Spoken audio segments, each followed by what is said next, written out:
युवा है, हम लोग आए थे गंगा के इस तरफ अगेंस्ट में। हमारे साथ देखिए विनोद जी, इनसे जरा थोड़ा जानते हैं क्या माहौल। भैया आपने यहाँ पर क्या देखे? पत्रकार की बात पत्रकार से होगी इस पे। माहौल जो है क्या है, आपने क्या देखा अब तक? है पूर्वांचल घूमे हैं? पूर्वांचल का पूरा का जो एक समीकरण है उत्तर प्रदेश में, एक युवा किसान बेरोजगार नौजवान जो है बदलाव के आसार की तरफ दिख रहा है। हम आप खैर रिपोर्टर हैं तो एक आस लगा सकते हैं कि सच्चाई किधर जा रही है।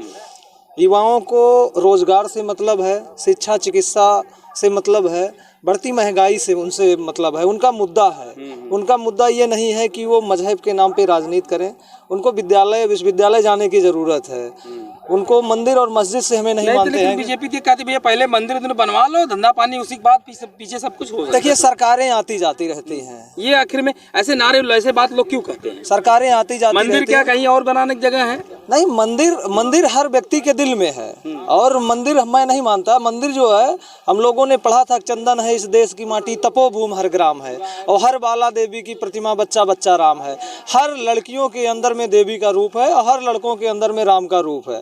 लेकिन जब सियासत होती है कुर्सी पाने की, तो मैं नहीं मानता हूँ कि तुष्टीकरण किया जाए, धर्म के नाम पे राजनीति की जाए। जब आप मुद्दों पे बातचीत करेंगे, शिक्षा पे, चिकित्सा पे, रोजगार पे, आज बड़े से आप यहाँ पर पता कहाँ आए हैं? भारत की सांस्कृतिक राजधानी बनारस है। यहाँ पर एक कहावत है, मर करके गंगा का किनारा भी नजर, उनकी शायरी थी उनकी, उन्होंने बात की। वाकई में यहाँ किनारा जो है ना बड़ा अजीब है, यहाँ का मिट्टी अलग है। देखिए चाहे गंगा हो, और हम लोग भी गंगा जमुनी तहजीब संगम से कम 15 सालों का वास्ता रहा है, वहाँ रहे हैं और बाखूबी जानते हैं। गंगा जमुनी तहजीब में चाहे वो संगम हो, चाहे प्रयागराज हो, चाहे हरिद्वार हो, ये आस्था का प्रतीक है, राजनीति का प्रतीक नहीं है।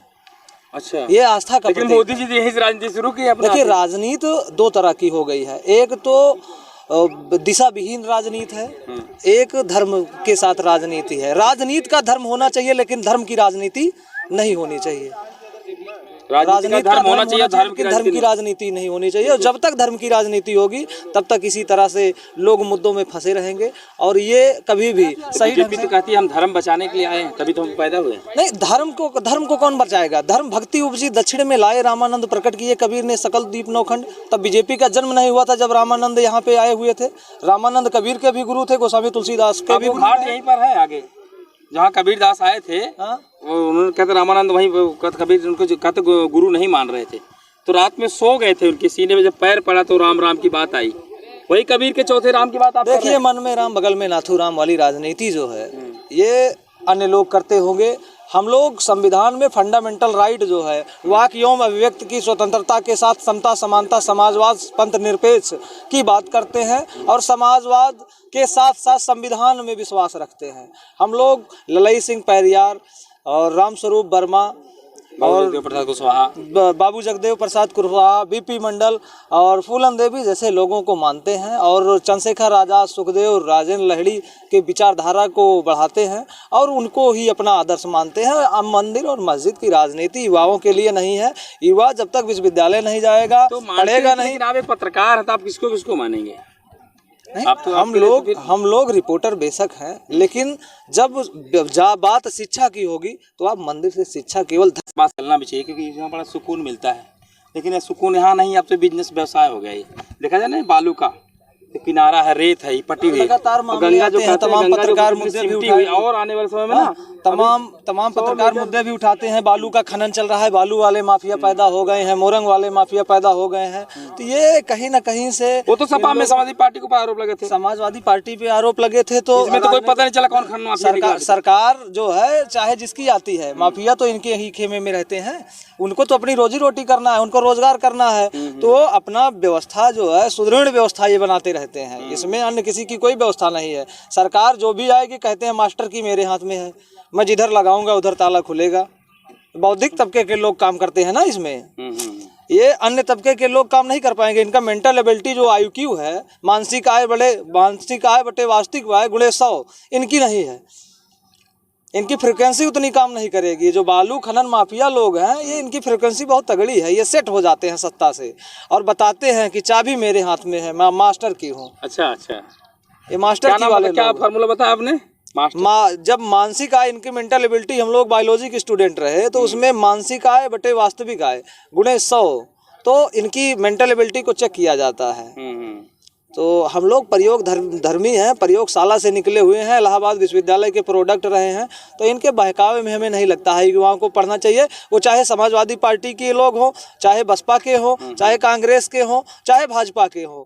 आज राजनीतिक पार्टियों को शिक्षा पे विशेष ध्यान देना चाहिए। आज शिक्षा की जितनी कमर टूटी है उतनी कभी नहीं टूटी थी। आज इलाहाबाद विश्वविद्यालय जैसे विश्वविद्यालय में BHU में लड़के लाठियाँ खा रहे हैं। अभी NTPC का मामला आया था, ताबड़तोड़ लाठियां मारी गई थी, हॉस्टलों में घुस करके। वो तो लाइन ऑर्डर खराब करेंगे तो पुलिस कहती है भैया पीछे सरकार कहेगी हम तो करेंगे, लाइन ऑर्डर हम खराब नहीं होने देंगे, जो उसके पीछे कुछ भी करना पड़े। पुलिस लॉ एंड ऑर्डर खराब कर सकती है तो वो लाठी मारती है। अभी सुल्तानपुर जिले के जयसिंहपुर में एक युवक अपने घर में रात्रि 12 बजे खड़ा था और उस पे वो लोग बिना कारण पूछे बार बार पूछता था कि मेरा कारण क्या है, मेरा गुनाह क्या है।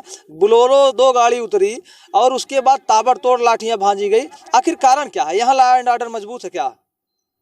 लॉ एंड ऑर्डर यहाँ मजबूत है। सरकार पे आती तो फिर पुलिस लॉ एंड ऑर्डर दिखाती है। वही दूसरी घटना का जिक्र कर रहे हैं कि सुल्तानपुर जिले के लंबुआ थाना क्षेत्र का मामला है। अभी परसों की घटना है।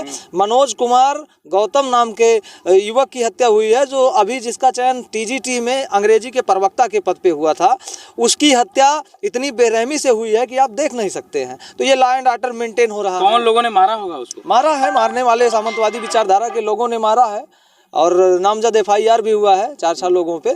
तो ऐसा नहीं है, लॉ एंड ऑर्डर जो है वो केवल आम पब्लिक के लिए नहीं है, पुलिस के लिए। हम लोग फिर निकलते फिर और कहीं रैली है वहाँ चलेंगे, फिर बात करेंगे और मुद्दों को लेकर। बहुत बहुत धन्यवाद, क्योंकि विनोद जी वाकई में आप बहुत प्रखर हैं और होना भी चाहिए, क्योंकि हमारे जो OBC वर्ग के पिछली पत्रकारिता, बताइए थोड़ा सा आप ये बताइए कितना संघर्ष कर रहे हैं पत्रकारिता को लेकर? यादव आपके पीछे लगता है।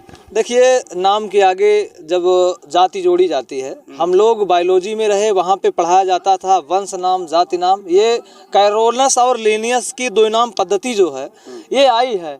तो 2 नाम पद्धति ये भी अभी आप जब किसी वर्गीकरण का स्पीसीज आप पढ़ेंगे, जैसे पाइला का हो गया है, घोघा का है, तो उसमें डिवीज़न बताया गया है कौन किस डिवीज़न का है, तो सबसे संघ कहाँ से है, सब का डेटा कहाँ से है। तो एक स्पीसीज आज उत्तर प्रदेश ही नहीं पूरे प्रदेश में आय प्रमाण पत्र भारत सरकार बनवाती है, राज्य सरकार बनवाती है। जात के आगे किसमें ब्राह्मण लगाना है, किसमें अहिर लगाना है, किसमें पासी लगाना है, काम इनका है। सर्टिफिकेट ये देते हैं। सरकारें सर्टिफिकेट देना बंद कर दें, जातिवाद का काम खत्म हो जाएगा।